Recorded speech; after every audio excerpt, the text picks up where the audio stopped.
wasiirka wasaaradda waxbarashada xukuumadda Soomaaliya Cabdullaahi Goodax Barre ayaa ka hadlay waxyaabaha ugu horeeya ee qaban doonaan guddida su'aalinta hantida qaranka Soomaaliya.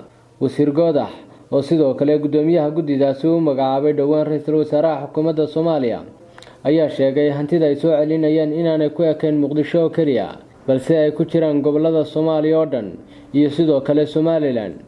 waxaase la isweydiinayaa sida xukuumadda Soomaaliya ku su'aalin doonto hantida Somaliland iyadoo la og yahay in Somaliland ay ka go'day dawladdii la isku oran jiray Soomaaliya sanadkii 1991 wixii ka dambeeyay burburkii dawladdii dhexe. Wasiirka waxbarashada xukuumadda Soomaaliya ma uu sheegin hanaanka dhaqangelinta heshiiska uu mari doono balse waxa uu sheegay inay ku jiraan qorshayaasha isku fahmeen guddidu. guddiga waxaa la isla qaatay in howlaha guddiga ka mid noqoto tubaha shaqooyinkeeda 2019 sanadkan guddiga waxqabadkiisa ayaa la isku soo hadal qaaday. guddiga inta badan marka haddaan idin dul maro waxaa lagu tala gaaray oo in marka u horeyso sidii guddiga mandatekiisu ahaaba in la xogti la aruuriyo oo dhulka dowladda meesha uu ku yaalo iyo deegaanku ku yaalo la tirakoobo dhulka noociisa kadib haddana la khaanadeeyo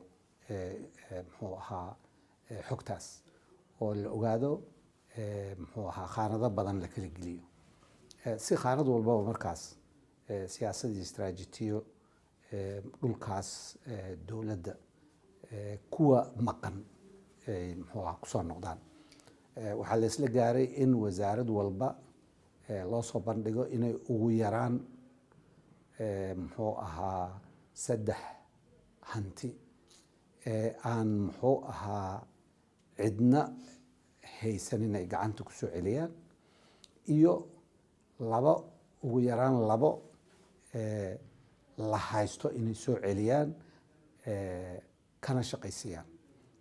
marka arrimahaas waxaan kusoo bandhigi doonaa shirarka soo socda ee golaha wasiirada. sida wareegtada prime ministerka baa ka arkaysay waa waddanka oo dhan markaan leenahayna gobolada waqooyi way ku jiraan. hantida waddanka meel kasto ay ku taalo ayaan anaga mas-uulkana kama nihin keliya xamar dowladduna xamar keliya kama shaqayso.